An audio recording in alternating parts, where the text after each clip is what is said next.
I get it, there's a weird confidence boost when you click add to cart on a sleek speaker pair that looks perfect on the product page, only to discover the sound feels flat, or the cabinets clash with the living room vibe. That gap between the glossy images and the actual listening experience is the reason I'm doing this deep dive. Link is in the description if you want to check the product details on Amazon.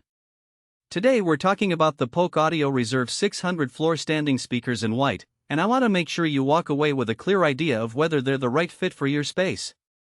Floor-standing speakers are a weird beast.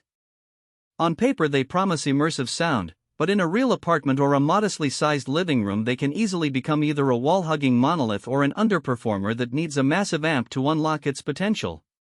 The first thing I looked at was how the Reserve 600 behaves when you actually plug it into a typical 2-channel receiver, without a high-end processor or a dedicated subwoofer.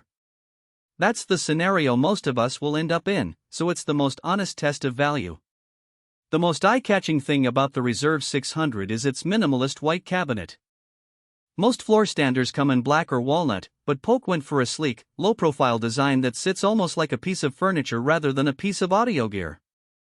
In my own setup, a mid-century modern sofa and a glass coffee table, the speakers blended in without demanding attention. The slim silhouette also means they don't dominate the back wall, which is a bonus if you're dealing with limited floor space or want to keep the room feeling airy. Now let's talk about what you'll actually hear when you press play. The mid-range is where the Reserve 600 really tries to shine, thanks to a specialized cone that's engineered for extra stiffness. In practice, that translates to vocal clarity that feels natural rather than scooped or overly bright. I tested them with a mix of podcasts, acoustic folk tracks, and dialogue-heavy movies, and the voices sat forward, making it easy to understand every word without cranking the volume. If you're the type who watches a lot of series or enjoys singers whose range sits in the middle, you'll notice that the speakers keep the storytelling intimate. Bass is a common pain point for floor standers that promise effortless low end but end up sounding boomy or disconnected. Polk's innovative port design is meant to give deeper, louder lows without the need for a separate sub. In a 12 by 15 foot room, the bass was surprisingly full. Think of a gentle thump that adds weight to a kick drum but doesn't shake the picture frame. That said, the low end never turns into the kind of earth-shaking rumble you'd get from a dedicated subwoofer. If you're after cinematic explosions that you can feel in your chest, you'll probably still want a sub in the mix. Placement matters more than many people realize. Because the Reserve 600's cabinet is relatively narrow, you can angle them a few degrees toward the listening spot without creating a sweet spot that only works when you're sitting directly between them. I placed them about a foot away from the side walls and angled them roughly 15 degrees inward, which gave a balanced soundstage that filled the room. If you try to push them flush against a wall, the bass becomes a little tighter and the high frequencies can start to sound a bit harsh, something you'll want to avoid if you have thin drywall.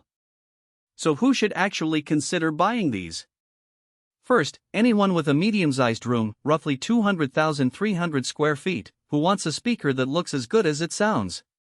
They're also a solid match for listeners who prioritize vocal and mid-range detail over thunderous bass. Think audiophiles who love acoustic, jazz, or spoken word content. Because the cabinets are white, they work especially well in modern, Scandinavian, or minimalist interiors where the speakers can become part of the decor rather than an afterthought. Finally, if you already own a decent 2-channel receiver and don't want to invest in a separate sub, the Reserve 600 gives you a respectable low-end foundation without extra gear. On the flip side, these aren't the best choice if you're building a home theater rig that relies on punchy, cinematic impact. The bass, while respectable for music, won't satisfy someone looking for that movie theater boom without adding a subwoofer. They're also not ideal for very large open-plan spaces where the sound may not travel far enough to fill the area, or for listeners who are used to the aggressive, forward-facing sound of a high-efficiency, bass-heavy floor stander. If you need a speaker that can stand up to high SPLs for rock concerts or intense gaming explosions, you might want to look elsewhere. Overall, the Polk Audio Reserve 600 pair delivers what they promise in the most honest way: a clean, well-integrated sound that emphasizes clarity and a decent low end, wrapped in a cabinet that can actually match a contemporary living room aesthetic. The value comes from the fact that you're getting a